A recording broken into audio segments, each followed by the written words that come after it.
আসসালামু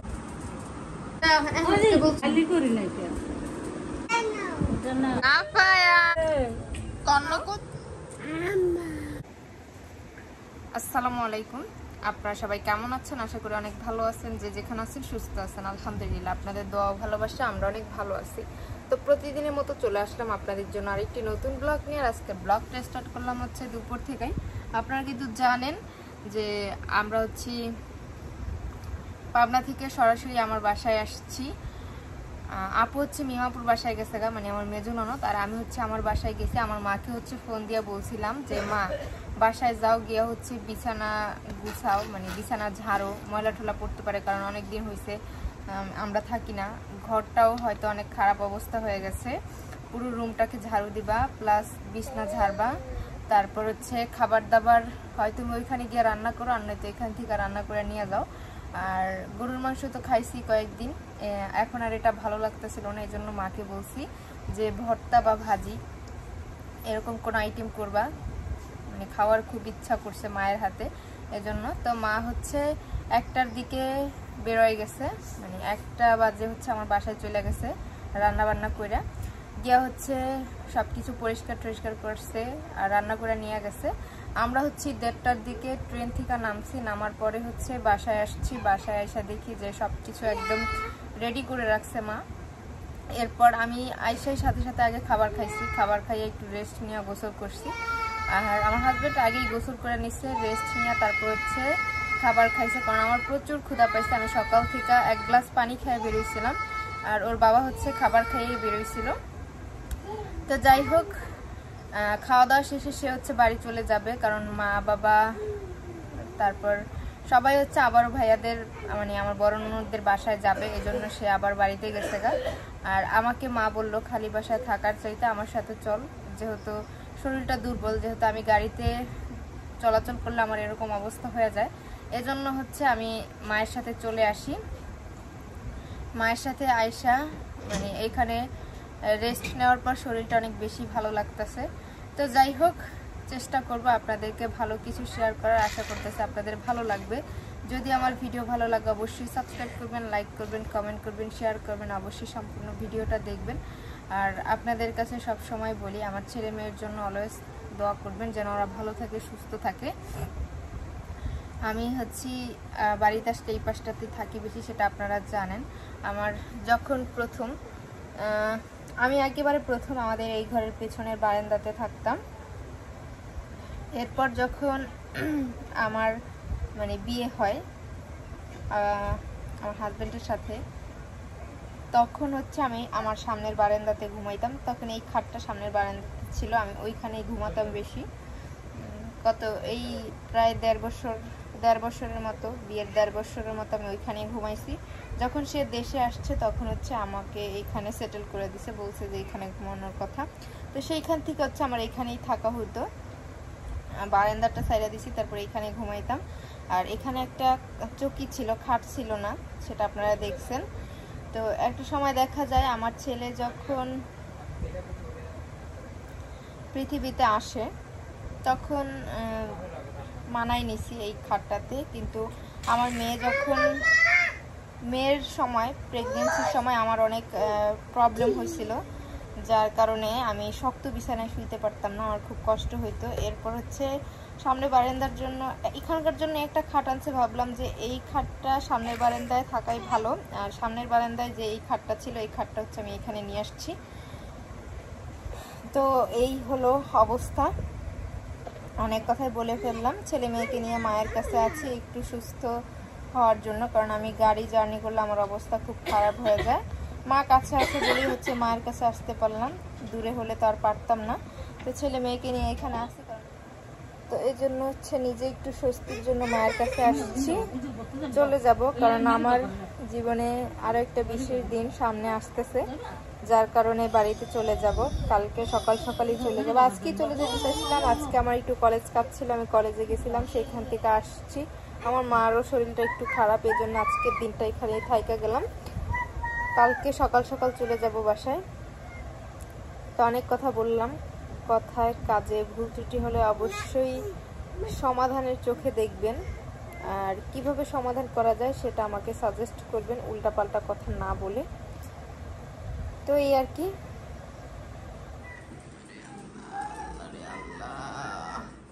কত কত বলতে দিই? হ্যাঁ তাহলে বাড়িতে রেখে দেবো। লবণ নিয়ে গেল। কি বাড়ি লবণ হচ্ছে লবণ।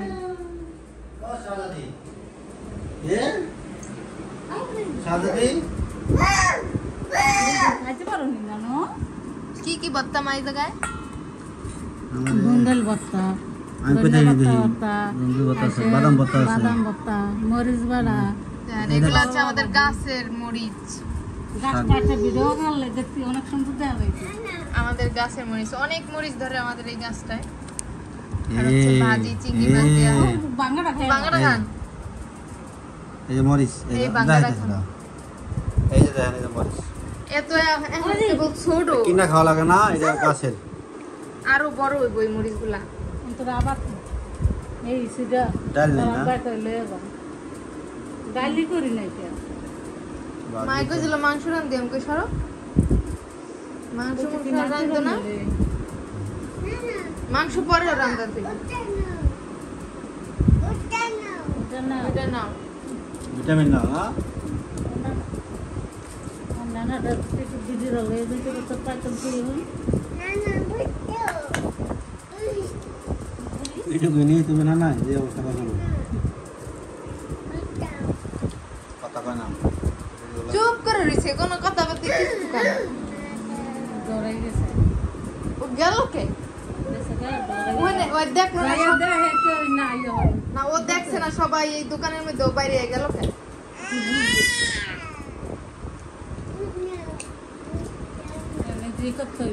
গরুর মাংস রান্না করব। এখানে হচ্ছে মাংস কেটে নিছি, আর এটার ভিতরে আছে কাঁচা মরিচ, পেঁয়াজ আর হচ্ছে আস্ত রসুন এখানে। তো এখন হচ্ছে আমি সরিষার তেল দিয়ে দিতেছি, হইব না?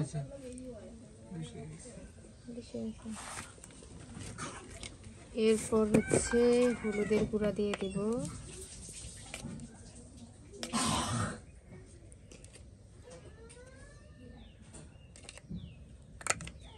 এখন হচ্ছে মরিচের গুঁড়া দিব,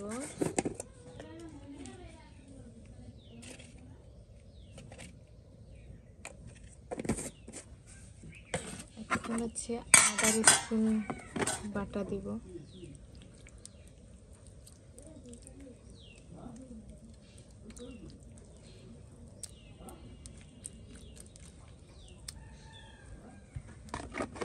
এখন একটু লবণ,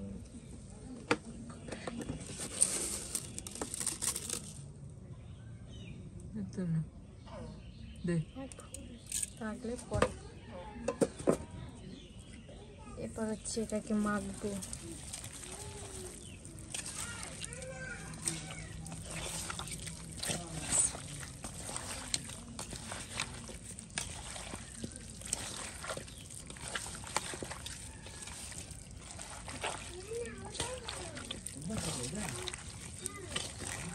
এটাকে ভালো করে মেখে নিব।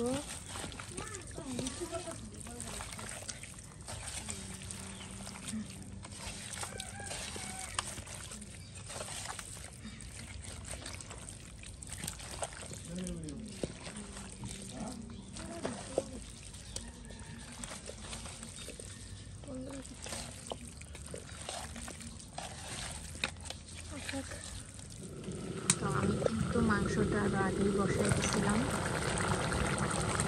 হাতে মাইখাই। সাথে হচ্ছে 3 পিস আলু দিয়ে দিয়েছিলাম, যেহেতু ছোটো ছোটো বাচ্চা সেই জন্য।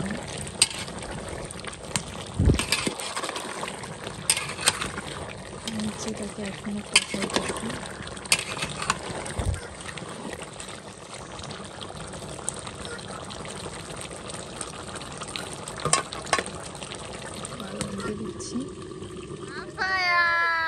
আমার বাবা হচ্ছে কার্টুন দেখতেছে, সে কার্টুন অনেক বেশি পছন্দ করে, দেখছেন?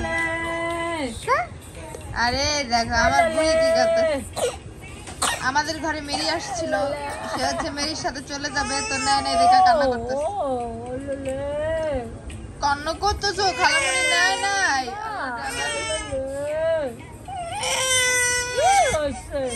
ও বাবা ও বাবা, আসো আসো মার কাছে আসো, আইসা করো খালামণি রে, একটা মার দিয়ে দিব। কত একটা খালামণি খাচ্ছো সাপায়াত? কি খাও কি খাও? হাম্মা হাম্পা খাচ্ছো? হ্যাঁ না না হাম্মা হাম্মা খাচ্ছো? হ্যাঁ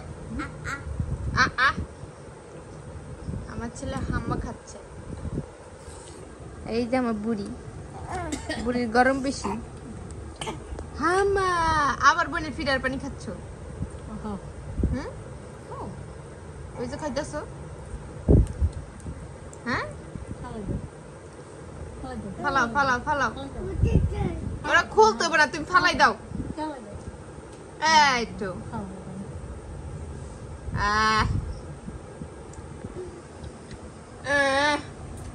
আমার মার হচ্ছে প্রচুর মাথা ব্যথা করতেছে, এজন্য হচ্ছে পট্টি লাগাইছে। আর এই যে আমার বুড়ামা, বুড়ামা ওই জায়গায় বসে রয়েছে। বুড়ামা ও শাহজাদি আমো